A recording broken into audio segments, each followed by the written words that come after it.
Hi everybody, and welcome to Love English at Christmas! Yay! As you can see, we've got the fire here. A nice roaring fire. Yeah, we've got the Christmas tree. We've got lots of things to show you, We do. all about Christmas. Yeah, we're getting into the Christmas spirit, and you should know what that means if you watched our last video. Now, part of getting into the Christmas spirit is eating lots of Christmas food. Yummy, yummy. And during December in the UK, we have so many different types of food that we like to eat to get into the spirit. Yes. Now, one of these, we're going to start off with this one, is the mince pie. Now, I love mince pies. What about you, Leila? You're a mince pie fan? I eat far too many during the Christmas period. You naughty girl. Just a nibble. So inside a mince pie is dried fruit and alcohol, normally an alcohol like brandy. Shall I get started, just a then? little bit. You I'm are gonna terrible. test. You are terrible. These are Tesco finest, I'll have you know. These They're are very not good. cheap. Yeah. There you go. Yeah, so you can see we've got dried fruit, lots of sugar, and obviously they're in a pastry and they are delicious. So if you can buy those in your countries, guys, I do recommend that. Okay. Really good. Yeah. Now, mince pies and Christmas cake. Okay? The UK, we are famous for some really lovely cakes. Victoria Sponge, all these kind of things. But Christmas cake in the UK is also really popular. Now, Christmas cake, very similar to... You want to eat yours now? Fine, you're doing it. Very similar to mince pies. It's made with dried fruit, some kind of liqueur, brandy, usually maybe. There's kind of, you can put all kinds of things in it. Sherry, yeah, that's a nice festive drink. And it's usually matured a little bit before, so you cook it quite in advance. What did you... My mum tops... My mum. mother. She tops it up with alcohol. So she'd normally cook it 2 months before. Right. Yeah, and then she'll put alcohol in every couple of weeks. Oh, so by the time we come to eat it, it tastes really very alcoholic, but but delicious. Now, with a Christmas cake, we also have 2 things on top. Marzipan. Oh, I hate it. I like it. So marzipan, the yellow stuff. Well, it's kind of a sweet Almond type tasting. It's not icing, but it's a kind of. I don't know. Marzipan. Google it. And then on top of the marzipan, you would have nice white icing sugar, which makes a perfect canvas for you to decorate your Christmas cake. Yes, nice snowy scene. Yeah. Really Normally lovely. people put little ornaments and things on their Christmas cake as well. You can buy Christmas cake as well anywhere in the shops. Yeah. But really lovely Christmas cake. It's really nice. So high in calories, mince pie, Christmas cake, but that's why we diet in January. Or we try to. We aim to diet in January. I don't know if it always happens. So, speaking of eating a lot, now on the 25th of December, this is the day when we celebrate Christmas in the UK. This is actually Christmas for us. Yes. Yeah. So this is the day when we all get together and we eat a very big lunch. Huge. Yes. Now, in the lunch, it's like a roast dinner, but it's bigger than normal. It's a special version of the roast dinner. Yeah. And we have a roast turkey and lots of roasted vegetables, roast potatoes. Getting your roast potatoes right is very important. Yes.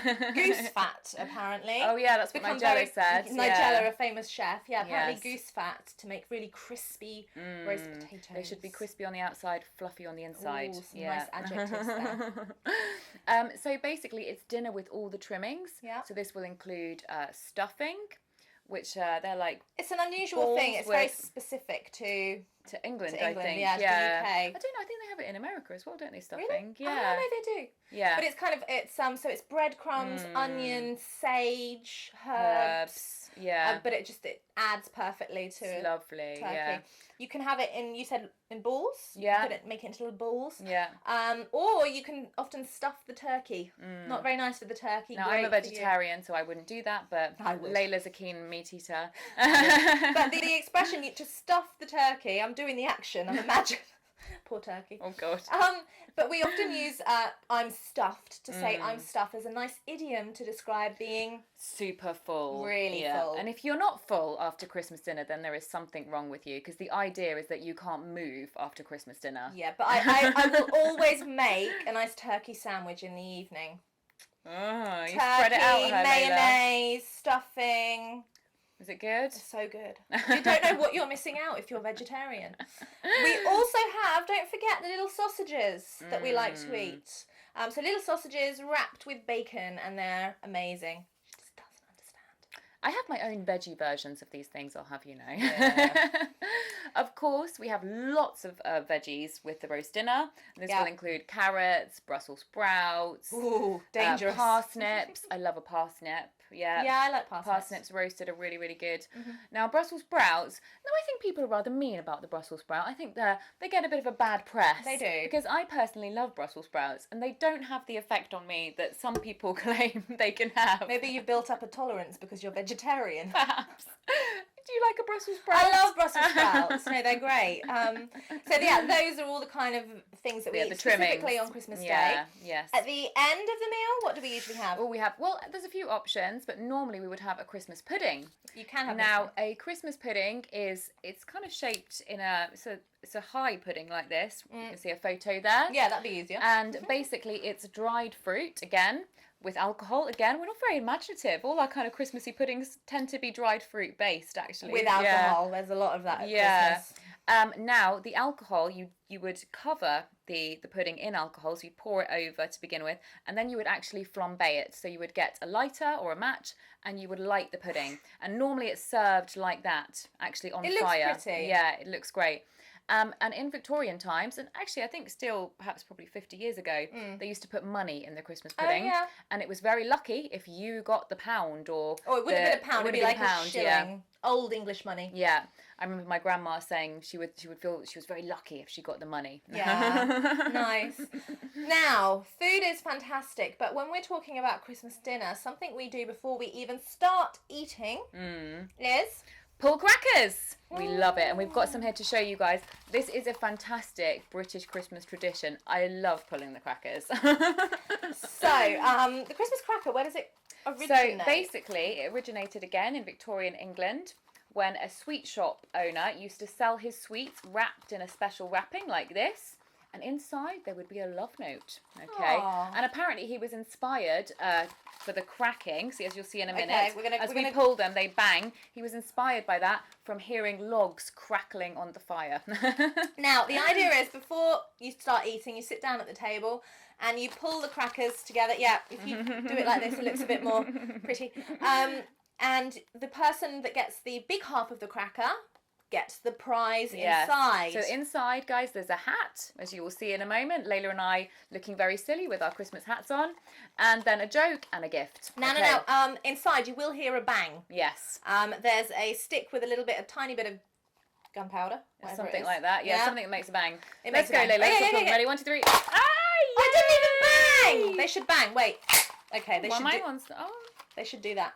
No, one's not. Okay, well, we got one each. Okay. Yay! So inside your hat, as you sit down to dinner, you pop on your head. This is a small hat. Oh no, it's alright, it's bigger.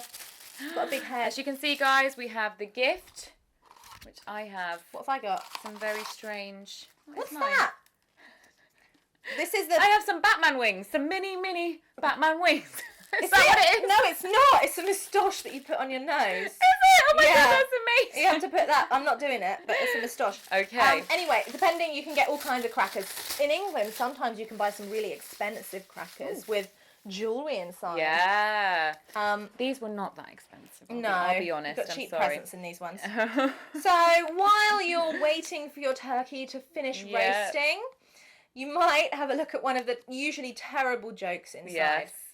But sometimes they are quite funny. Even they're so bad that they're funny. Right, listen. No, it's not. What do you call a boomerang that doesn't come back? A boomerang. It hangs around. Am I close? A stick. That is awful. Really bad. My version of it was better. No, that can go in the fire. Okay, you ready for mine? Yeah. Oh my god, this is so bad. It's funny though. What part of a clock is always old? What part of a clock is always old? No idea. Come on, Leila, think. I'm trying. Tick, tock. No. Hand. It's always old. The second hand. The second hand. Oh, okay. Second hand. Second hand. Somebody owned it before. It means previously owned in English. So it's old. Yeah. And of course, the second hand of the clock is always following the first, so it's always on.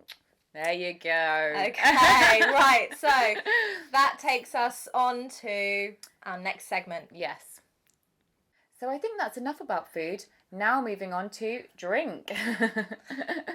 So the most traditional drink that we have at Christmas time is mulled wine. Now this is just red wine and it's warmed up with spices.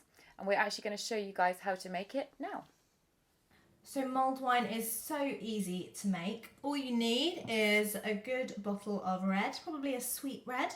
Obviously it kind of brings out more of the spices. And you need, obviously, your spices. So cinnamon, perhaps some orange. That gives it a really nice flavour. Put those in.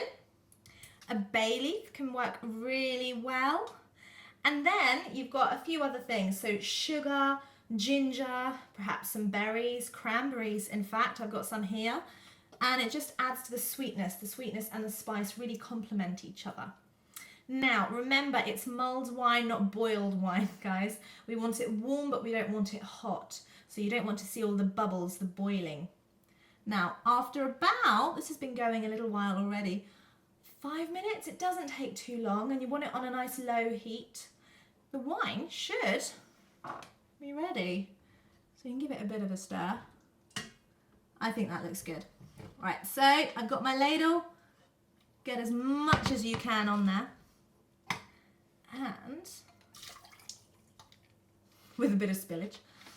There we go, guys. So easy mulling the wine. Enjoy.